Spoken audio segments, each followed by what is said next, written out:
becomes an interesting network, no? Trading network.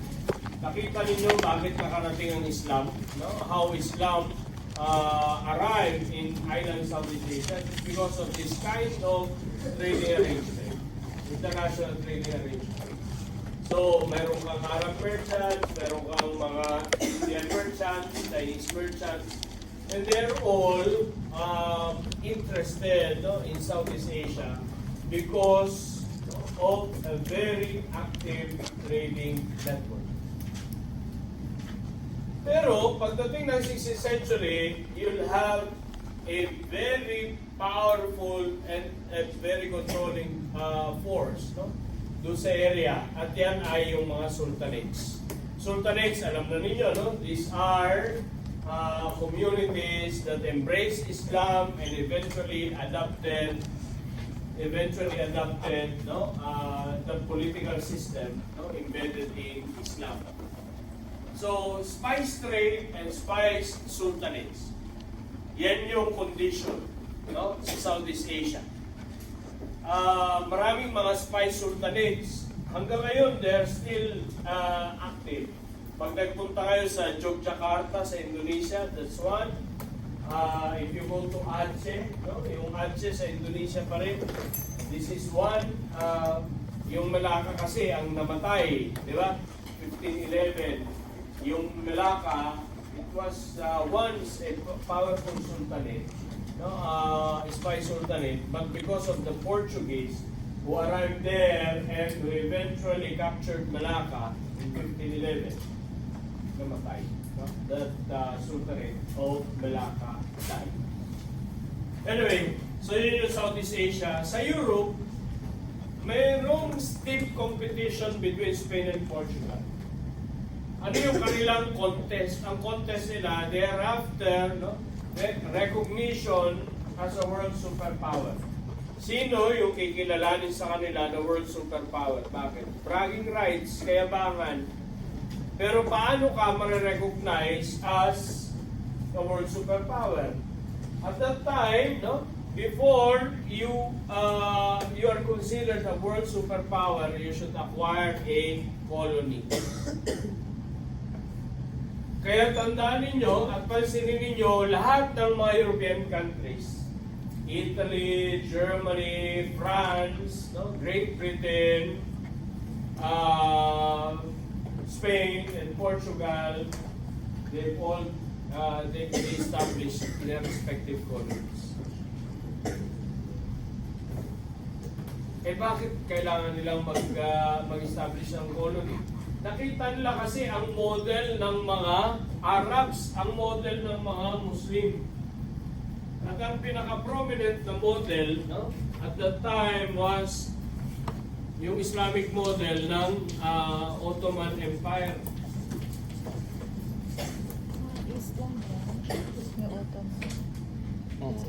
Napakalawak ng Ottoman Empire. Of course, ang kanyang seat of power is in Turkey, present-day Istanbul, but it covers vast territory up to Russia, Finland, etc. Muslim, Islamic dynasty ito. It ended only in 1914 during the First World War. So, nakita ng mga European countries, we have to imitate, no, this kind of empire, no, and this kind of empire building. E paano sila makakapag-empire building? Kailangan nilang kumuha ng kolonya. Hindi doon sa mga neighbors nila, kasi malaking gulo yan, magkakaroon ng war, they have to explore other areas. Kaya yung period ay tinatawag din na Age of Exploration. Anong ini-explore nila? They are exploring the so-called New World. Diba? Yun ang hinahanap nila eh. Yung bagong daigdig, yung New World. At nasaan yun? Nasa Amerikas, nasa Africa, at nasa That's okay. I have a video anyways. Kasabay niyan, no? Yung exploration para sa New World ay yung conflict din between Islam and Catholicism. Yung Islam was being promoted by the Ottoman Empire. Yung Catholicism Walang nagpo-promote sa kanya.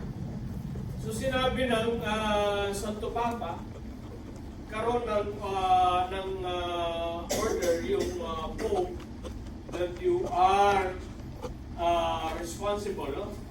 Marching order para sa Spain and Portugal because they are Catholic monarchs. No? You are ordered to propagate Catholicism.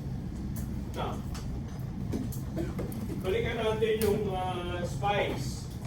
Yung spice sultanate, yung spices pala, no? Yung spices, napaka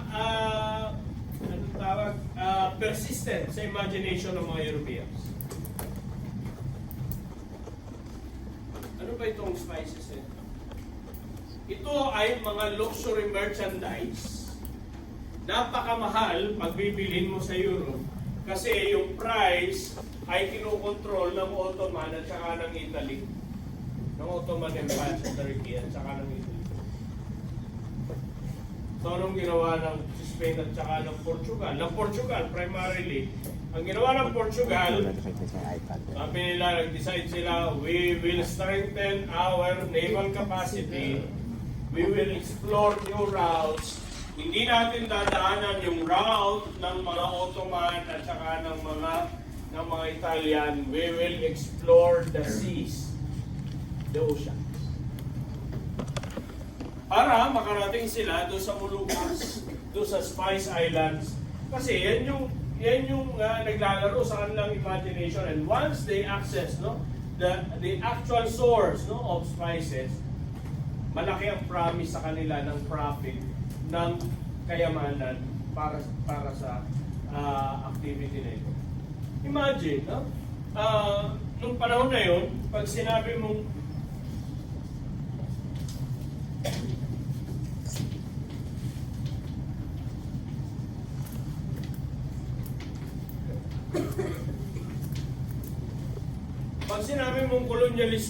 colonialism, napakalaki ng gagastusin mo dyan eh.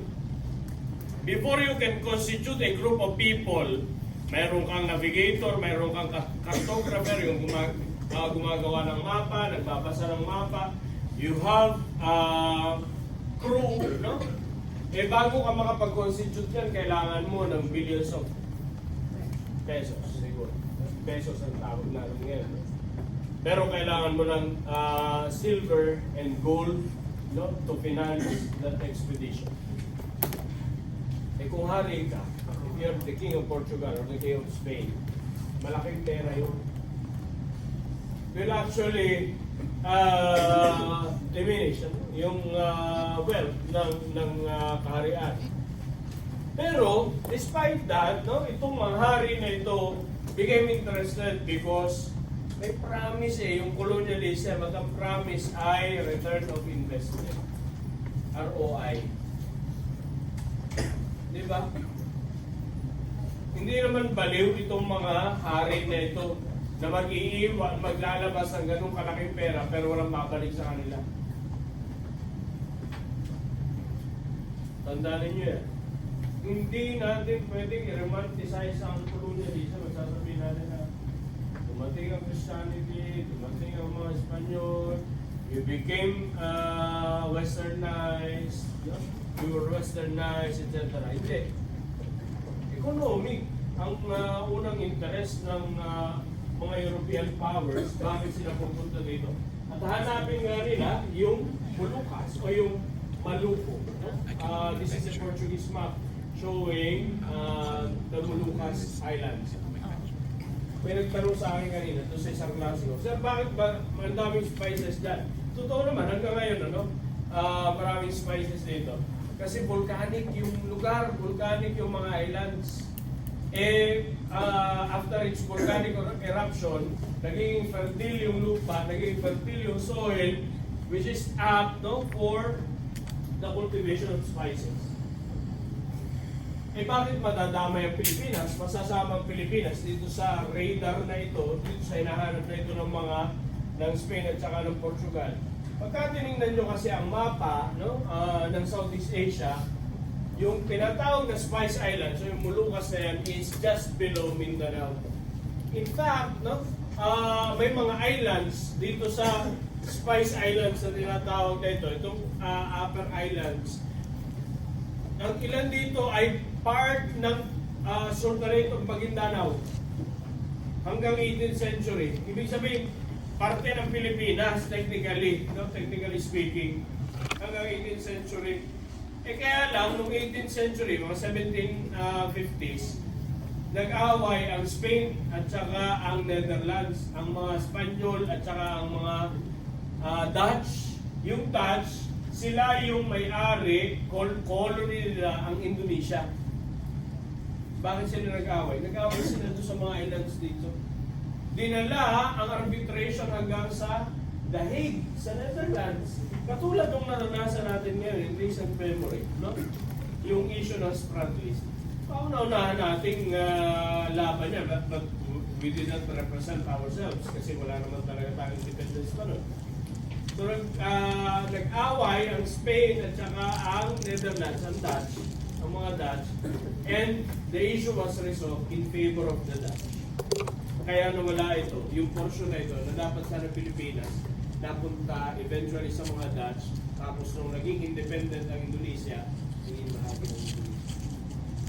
Merong earlier case ng arbitration na territorial dispute, no, na dinala sa the Netherlands. May kinalaman sa spices. Napakaliliit na isla bakit mag-aawayan nila? Hindi yun maliit na isla. Napakalaki ng promise ng profit sa panahon ito. Okay? This group of islands, no, yung Spice Islands, ito ay currently part of the province of Ambon in Indonesia. Ano ba yung mga spices na yan? Spice Islands, Moluccas. Kung tayo lumamaya dyan sa Starbucks, makikita pa ninyo mayroon sila mga condiments sa mga spices. Pero ilan ito sa mga rice spices sa Europe? Laurel, no? Yung bay leaf. Ang pinakamarami itong saffron, cinnamon. Mamaya, kape kayo sa Starbucks.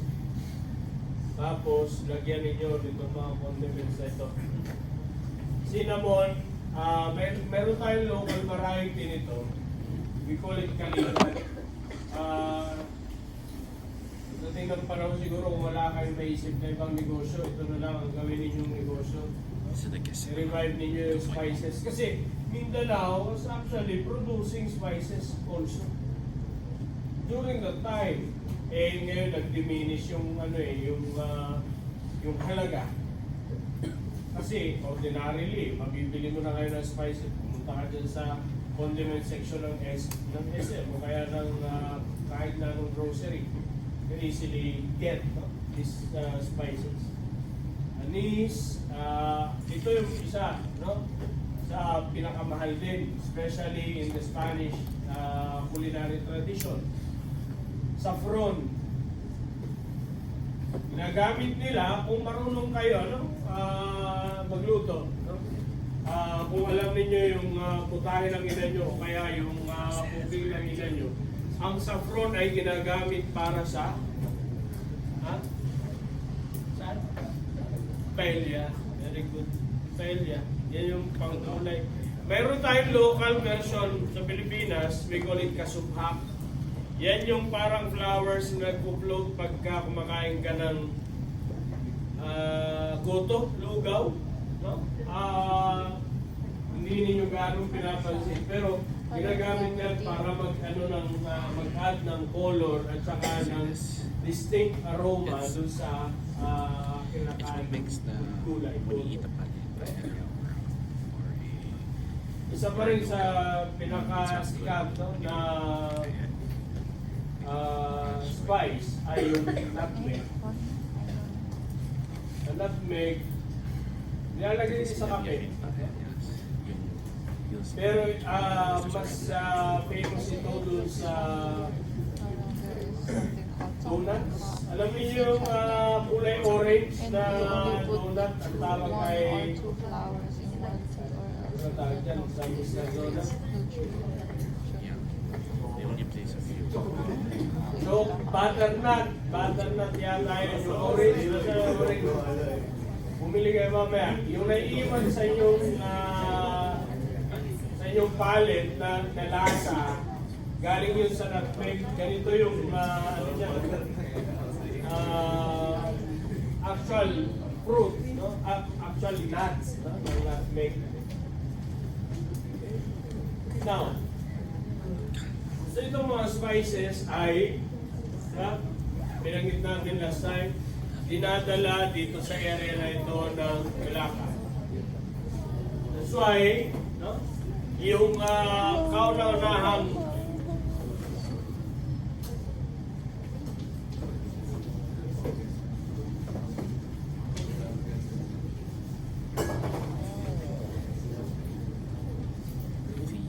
European power na magkakaroon ng control sa Southeast Asia ay yung mga Portuguese in 1511.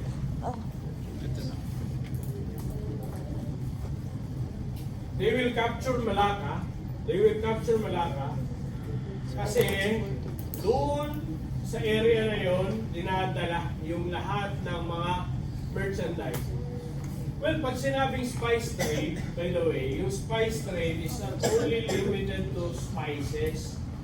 Kasama doon sa spice trade yung silk, yung porcelain, yung precious gems, yung precious stones, ruby, sapphire, pati yung pearls, at saka yung iba pang mga forest products coming from the Philippines, plus cotton.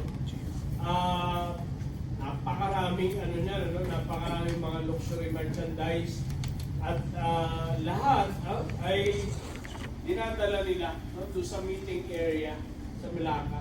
Kaya yun din ang pinuntahan ng mga Portuguese at kinuha nila as their territory. Pero it's not new, no? Malacca as a territory, as a trading center was not new. Dahil yung mga Portuguese earlier, siguro 5 years or 10 years earlier, were already in India. They were already in Goa, in India.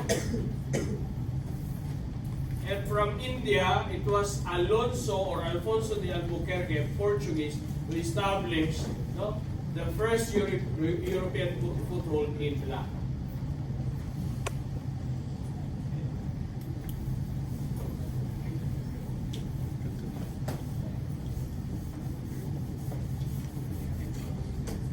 Now,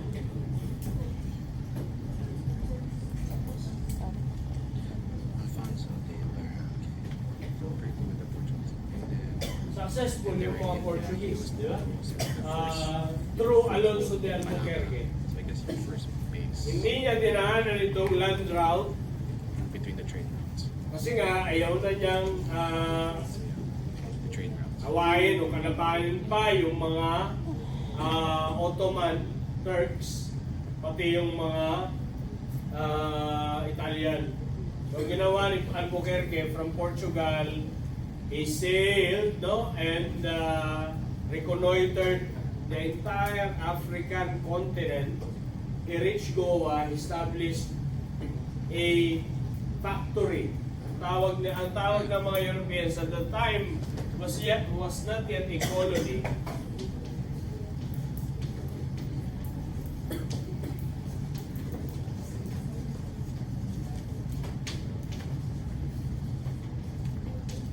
It's a trading house. Pag sinabing factory, iba yung naiisip natin ngayon na factory, di ba? May assembly line, noon pag sinabing factory, ito ay mga trading houses.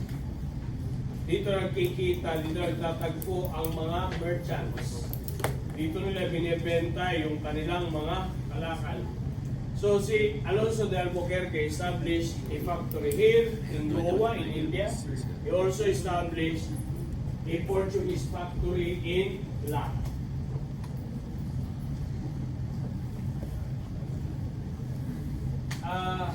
Ano yung logic? Bakit sila yung aggressive? Para hanapin yung ruta sa dagat. Yung Portugal, yung pinaka-aggressive sa lahat. Kasi relatively, napakaliit ng kanyang space, napakaliit ng kanyang area. Pag nagpunta kayo ngayon sa Europe, ang tawag dito sa lugar na ito is Trading company might didn't get here. Iberian Peninsula. Sa Iberian Peninsula, pinag-aatian ng Portugal at saka ng Spain yung espasyo. Pero yung Portugal, napakaliit niya. It's a small monarchy compared to Spain. Ang laki ng Spain eh. Kaya, dahil doon, sa challenging position na yun, sa challenging situation na yun ng Portugal, sila yung mas magiging aggressive at magde-develop ng kanilang capacity para mag-explore ng mga karagatan. Ito yung naiwan na evidence ng Portuguese occupation ng Malacca. Yung pinakasentro ng Malacca na yan, punta kayo, pwedeng marating siya via Singapore or pwedeng marating via Kuala Lumpur. Isa siguro sa mga dapat ninyong i-explore. Interesting yung lugar sapagkat after the Portuguese, it became a Dutch territory and then later it became a British territory. At tumami rin yung mga Chinese migrants. Chinese migrants eventually settled in the area. This is Christ Church in Malacca. Ngayon, 1511 yung Portugal. Na-realize ng Spain na nananalo na doon sa race, nananalo na doon sa competition nila ang Portugal. Sabi ng Spain, kailangan din natin mag-explore ng territories, kailangan din natin makapag-establish ng colony. Walang Espanyol na marunong, walang Espanyol na interested. So, the King of Spain, King Philip II, enlisted the help of Ferdinand Magellan. But Ferdinand Magellan was a Portuguese. Portuguese si Magellan he just gained the support of the Spanish King Philip II. At si King Philip II ang nagbigay ng funding, ng funds para sa exploration ni Magellan.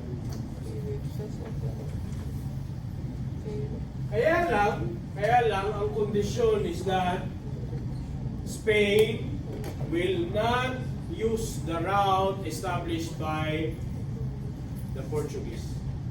So instead of crossing the entire Indian continent, African continent, ang ginawa ni Magellan, he crossed yung Atlantic at he reconnoitered Americas, South America. Hanggang sa makarating siya sa Pacific. He named the area Pacific, the ocean Pacific, because it's really peaceful. When he was there from February to March of 1521. Pacific, peaceful. Pero kung nagkataon na nandiyan si Magellan ng July, namatay na siya sa bagyo. Very treacherous ang waters ng Pacific. Especially kapag hanggang sa 1 of September. No, it wasn't April. Now, In the Philippines. ito yung the only successful ship na ginamit ni Magellan. 5 yung kanyang ginamit, kaya lang isa lang yung naging successful yung Victoria. And like a lot of issues happened. Only like 1 or 2 points survived. Now,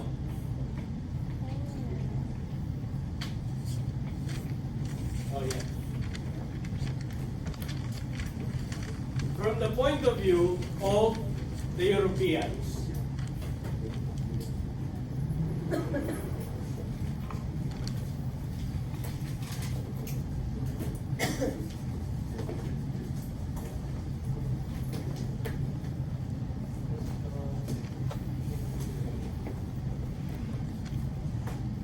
ang ang kailangan nilang gawin ay mag-accumulate ng profit. Profit. At yung profit-oriented economy ay embedded, no, do sa economic system na tinatawag na mercantilism, mercado, market. No? Profit-oriented. At dahil ito ay profit-oriented, kailangan nila ng raw materials. Kasi paano ka magkaka-profit kung wala ka namang binibenta? Di ba? Hindi ka makikita kung nanonood ka lang, o kung nakatayo ka lang, o kung higa ka lang. So, mercantilistic. Kailangan nilang magnegosyo. At anong negosyo yung papasukin nila? Spice. Asian spices. Asian spices. Isa, no? Sa ginamit din sa panahon ito at magiging very popular ay yung silver at saka yung gold because of mercantilism.